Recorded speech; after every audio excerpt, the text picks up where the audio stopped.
Hello everyone, welcome to Hindi रोचक कहानियाँ channel. आज की कहानी है क्या हुआ नीलू के साथ।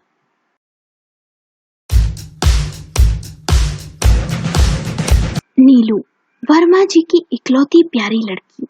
उनके घर में रहते हैं वर्मा जी, उनकी पत्नी सुमित्रा, बेटा अतुल और बहू प्रियंका।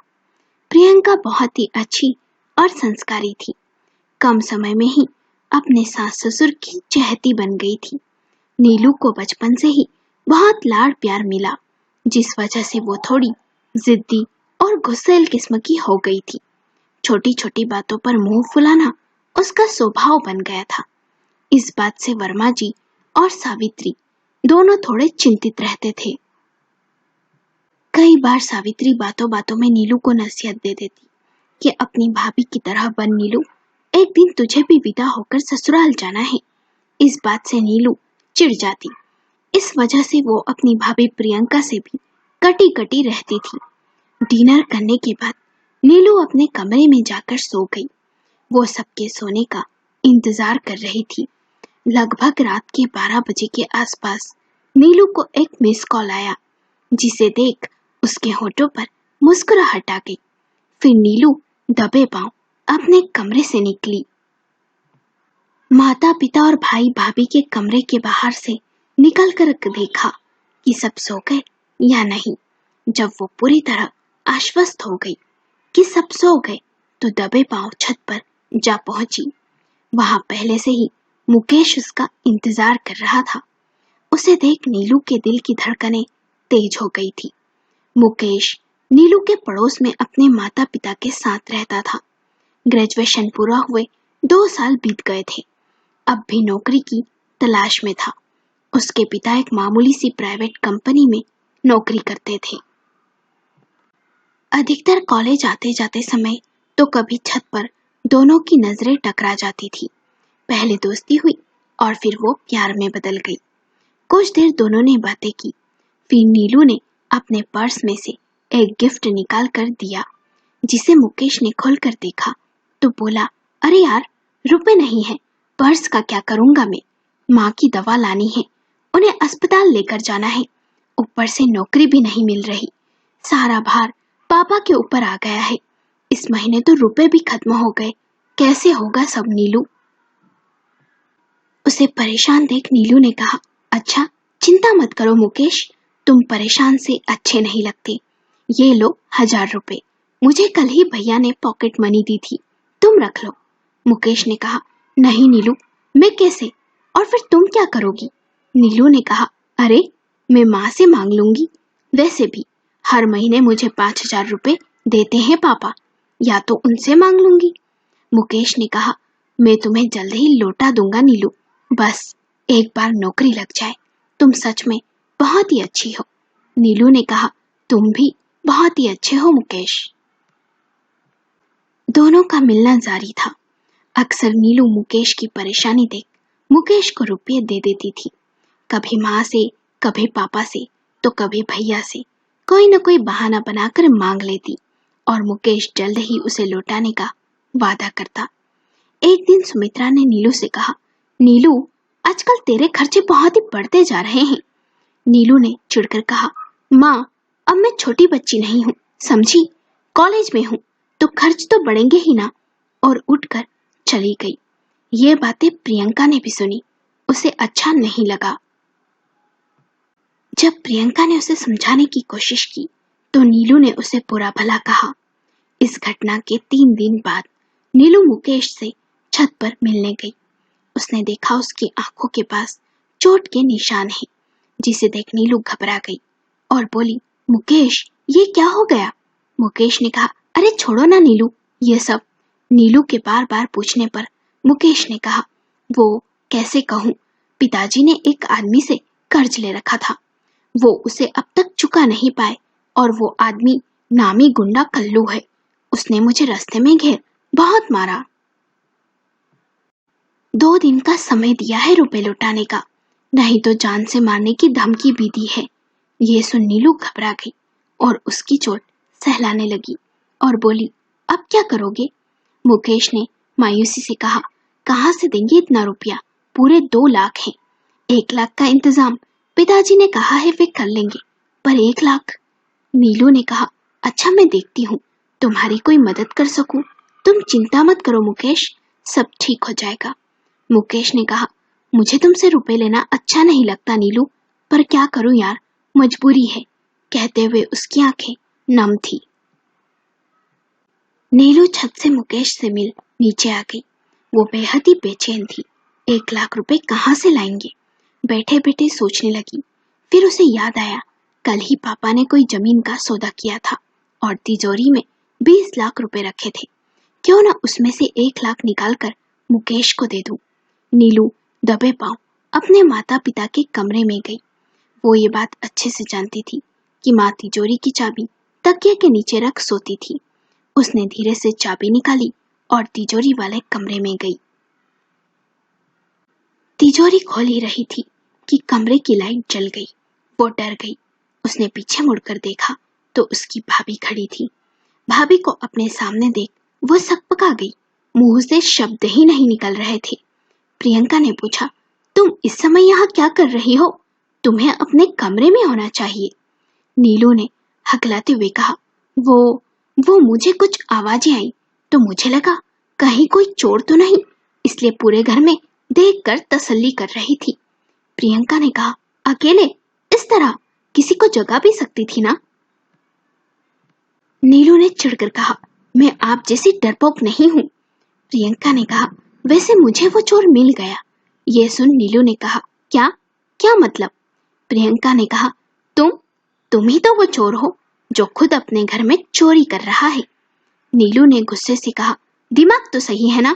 क्या बकवास कर रही हो तुम? मैं क्यों चोरी करूंगी भला? प्रियंका ने कहा, तुम्हें क्या लगता है मुझे कुछ पता नहीं चलेगा क्या चल रहा है? मैंने 3 दिन पहले ही तुम्हें और उस मुकेश को छत पर मिलते देख लिया था। जिस दिन तुमने माँ जी से बहस की थी ना, मैं उस दिन तुम्हें समझाने तुम्हारे कमरे में भी आई थी नीलू। मैं मुकेश और तुम्हारे बारे में बात करती, पर उससे पहले ही तुमने मुझे बहुत उल्टा सीधा कहा, इसलिए मैं चुपचाप चली गई। नीलू ने कहा, देखो भाभी, वो मेरे और मुकेश के बीच की बात है। इस मामले में तुम ना ही पड़ो तो अच्छा होगा। प्रियंका ने कहा, तुम्हें क्या लगता है वो मुकेश तुम्हें बहुत प्यार करता है? अरे इस्तेमाल कर रहा है वो तुम्हारा। नीलू ने गुस्से से कहा, मैं और वो एक दूसरे को बहुत चाहते हैं। जल्द ही मैं उससे शादी भी करूंगी। आपको जलन क्यों हो रही है? प्रियंका ने कहा, मुझे जलन क्यों होगी नीलू?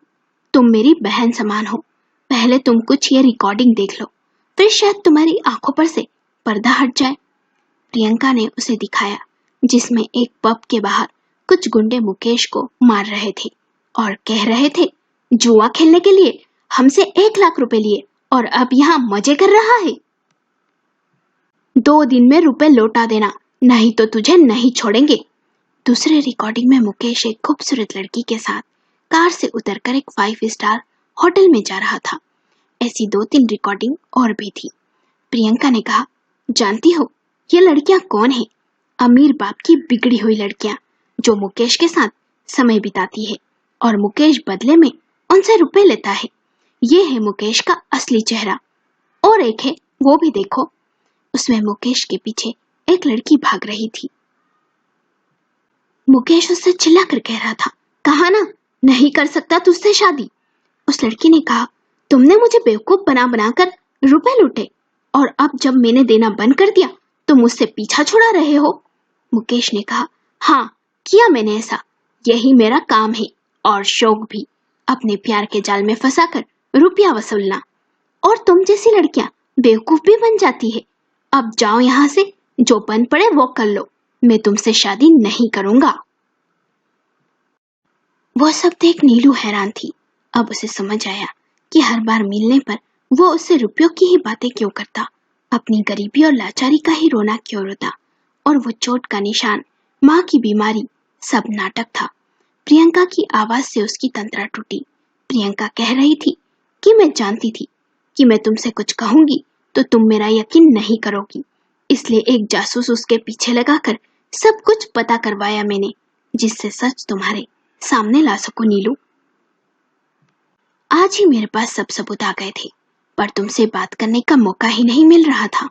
सबके सो जाने के बाद मैंने सोचा अब तुमसे बात करती हूँ, तो तुम मुझे छत पर जाती हुई दिखी। मैं जान गई कि तुम फिर मुकेश से मिलने जा रही हो, इसलिए तुम्हारा इंतजार करने लगी। नीलू को अपने आप पर बहुत ही गुस्सा आ रहा था और रोना भी।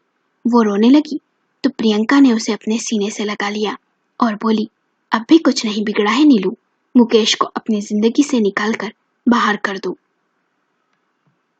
नीलू ने कहा, सॉरी भाभी, मैंने सदा आपको बुरा भला कहा और आपने आज मुझे बचा लिया। उसने मुझसे बहुत रुपए लिए हैं, बेवकूफ बनाकर। अभी भी मैं यहाँ 1 लाख रुपए चुराने आई थी। मन ही मन नीलू सोच रही थी कि अच्छा हुआ जो मैंने कभी अपनी मर्यादा पार नहीं की, नहीं तो अनर्थ हो जाता। मैं फिर से नए सिरे से जीवन शुरू कर सकती हूँ, उसे भूल आगे बढ़ सकती हूँ। भाभी प्लीज आप वादा करो, आप किसी से कुछ नहीं कहोगी। प्रियंका ने कहा, वादा? ये राज राज ही रहेगा, पर तुम भी वादा करो। किसी भी अनजान पर यूं आंख मूंद कर भरोसा नहीं करोगी। नीलू ने कहा, वादा भाभी, मैं अब ऐसा कुछ नहीं करूंगी जिससे घर में किसी का भी दिल दुखे। नीलू ने कहा, पर मैं उसे ऐसे नहीं छोड़ूंगी भाभी। फिर दोनों ने मिल एक योजना बनाई। योजना के मुताबिक 2 दिन बाद नीलू ने मुकेश को कॉल कर छत पर बुलाया। जब मुकेश मिलने आया तो बोली, सॉरी, रुपयों का इंतजाम नहीं हो पाया, पर कोशिश जारी है। जानते हो, पापा ने कुछ दिन पहले ही जमीन बेची है, तिजोरी में 20 लाख रुपए हैं। मैं सोच रही हूँ क्यों न सही मौका देख वो सारे रुपए चुरा लूं और हम यहाँ से भाग जाएं और नई जिंदगी बसाएं, क्योंकि मुझे नहीं लगता मेरे घर वाले कभी भी हमारे इस रिश्ते को स्वीकार करेंगे। तुम कुछ दिन की उस कल्लू से मोहलत ले लो, हम 20 लाख में से 1 लाख उसे लौटा देंगे। मुकेश के मन में 20 लाख सुनते ही लालच आ गया। मुकेश ने कहा, तुम सही कह रही हो नीलू, हमारे रिश्ते को यहाँ कोई नहीं समझेगा, इसलिए तुम मौका देख रुपए चुरा लो, फिर हम यहाँ से दूर, बहुत दूर चले जाएंगे, जहाँ सिर्फ मैं और तुम होंगे। मैं उस कल्लू से बात कर लूंगा और मोहलत भी ले लूंगा। नीलू ने दबे स्वर में कहा, मुकेश, पर एक समस्या है। मेरी मम्मी को शक हो गया है। वो बार बार सोने की चेन के बारे में पूछ रही है जो मैंने तुम्हारे लिए गिरवी रखी थी। मैं नहीं चाहती हमारे भागने से पहले उन्हें सब पता चल जाए, इसलिए प्लीज मुझे 50,000 रुपए दे दो जिससे मैं चेन छुड़ा सकूं। बस 8-10 दिन की ही बात है, फिर तो हमारे पास रुपया ही रुपया होगा। मुकेश ये सुन सोच में पड़ गया और बोला, तुमने तो मुझे सोने की चेन के बारे में कभी नहीं बताया कुछ। नीलू ने कहा, वो मैं तुम्हें बताकर दुखी नहीं करना चाहती थी। जब तुम्हारी माँ बीमार थी ना, तब की बात है ये। मुकेश ने कहा, अच्छा, मैं इंतजाम करता हूँ। मैं नहीं चाहता हमारे भागने से पहले किसी को भी इस रिश्ते के बारे में कानो कान खबर हो। तुम जितना हो सके रुपए गहने सब इकट्ठा कर लो, जिससे भागने के बाद हमें परेशानी ना हो नीलू। जब तक मैं भी सब बंदोबस्त करता हूँ कि हम कहाँ जाएंगे, कहाँ रहेंगे, और उस कल्लू को मनाता हूँ और तुम्हें 50,000 देता हूँ, ठीक है? ओ नीलू, हम सदा के लिए एक हो जाएंगे, कितना अच्छा होगा ना? नीलू ने भी कहा, हाँ मुकेश, ना ही कोई रोक टोक, ना ही कोई फिक्र, बस मैं और तुम। मुकेश मन ही मन सोचने लगा, कितनी बेवकूफ है ये। 50,000 लौटा कर 20 लाख हाथ आएंगे। इससे 20 लाख ले इसे ठिकाने लगा दूंगा, सारी समस्या दूर। पर पहले उस कल्लू से बात कर लूं कि 10 दिन में 1 लाख लौटा दूंगा और 50,000 कैसे भी करके उससे मांगने होंगे। मुकेश ने उस कल्लू के हाथ पैर जोड़ 10 दिन और मांग लिए और अपनी माँ की बीमारी का रोना रो 50,000 भी ले लिए और नीलू को दे दिए। नीलू मन ही मन सोच रही थी कि कम से कम उस धोखेबाज से अपने 50,000 रुपए चेन गिरवी रखने का बहाना बनाकर तो ले लिए, पर अभी भी उसके मन में अपने लूटे जाने का अफसोस था। इस बात को 8 दिन बीत गए। इन 8 दिनों में नीलू ने मुकेश से कोई बात नहीं की और ना ही मिली और ना ही उसका फोन उठाया। मुकेश बेचैन था। यदि रुपए नहीं लौटाए तो कल्लू भाई के आदमी उसे बहुत मारेंगे। उसने नीलू को मैसेज किया कि आज रात छत पर मैं इंतजार करूंगा, प्लीज जरूर आना। नीलू को इस बात का ही इंतजार था। वो मुकेश से मिलने गई। मुकेश ने नीलू से कहा, क्या हुआ, 8 दिन से तुम गायब हो, ना कोई कॉल ना कोई मैसेज। मुझे जल्द से जल्द कल्लू भाई को रुपए लौटाने हैं, नहीं तो वे मुझे जान से मार देंगे। नीलू ने गुस्से से कहा, अच्छा मार देंगे तो मार खाओ, मुझे क्या। मुकेश ने कहा, कैसी बात कर रही हो, क्या हुआ है तुम्हें। नीलू ने कहा, तुम जैसे धोखेबाज के साथ ऐसा ही होना चाहिए। मुकेश ने कहा, तुम्हें कोई गलतफहमी हुई होगी, मैंने तुम्हें कोई धोखा नहीं दिया नीलू, सच्चा प्यार किया है। नीलू ने रिकॉर्डिंग दिखाते हुए कहा, अच्छा तो ये सब क्या है। वो सब देख मुकेश की हवाइयां उड़ गई। नीलू ने जोरदार तमाचा मुकेश को देते हुए कहा, तुमने मेरी भावनाओं के साथ खेला, तुम्हें मुझसे नहीं मेरे रुपयों से प्यार था। आज के बाद मुझे अपनी शक्ल भी मत दिखाना, समझे ना। मुकेश ने कहा, अच्छा यदि कल तक तूने मुझे रुपए नहीं लौटाए ना, तो मैं तेरे और मेरे रिश्ते के बारे में सबको बता दूंगा, फिर क्या मुंह दिखाएगी तो दुनिया को। तभी आवाज आई, यदि ऐसा कुछ किया ना तो ये सारी रिकॉर्डिंग सोशल मीडिया पर डाल देंगे और तुम फेमस हो जाओगे, फिर ना घर के रहोगे न घाट के। मुकेश प्रियंका को देख परेशान हो गया। प्रियंका ने कहा, आज के बाद यदि नीलू के आसपास भी दिखे या उसे परेशान किया तो याद रखना। और वे दोनों वहां से चली गई। उसके बाद मुकेश नाम का चैप्टर नीलू की जिंदगी में क्लोज हो गया। मुकेश को एक बड़ा सा झटका लगा। हाथ आई बड़ी मछली हाथ से निकल गई और कल्लू के रुपए कैसे लौटाएगा, ये चिंता उसे सताने लगी। 10 दिन बाद कल्लू के गुंडों ने उसे बहुत मारा और धमकी देकर चले गए। मुकेश ने नई लड़कियों को जाल में फंसाकर जैसे तैसे रुपए लौटाए। इस घटना के 1 महीने बाद एक दिन मुकेश को पुलिस पकड़कर ले गई। उसके खिलाफ बहुत सी लड़कियों से धोखाधड़ी की शिकायत थी, जिसके चलते कोर्ट ने उसे सजा सुनाई। बदनामी के डर से मुकेश के माता पिता घर बेच चले गए। नीलू ने अपनी भाभी का बहुत धन्यवाद किया कि भाभी ने उसे बचा लिया, नहीं तो वो आज न जाने किस हाल में होती। उसके बाद नीलू बदल गई थी।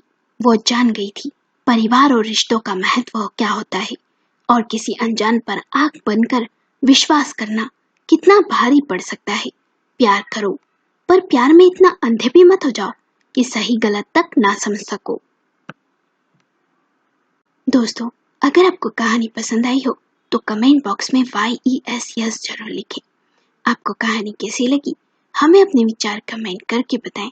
कहानी पसंद आई हो तो लाइक करें, शेयर करें और चैनल को सब्सक्राइब करें।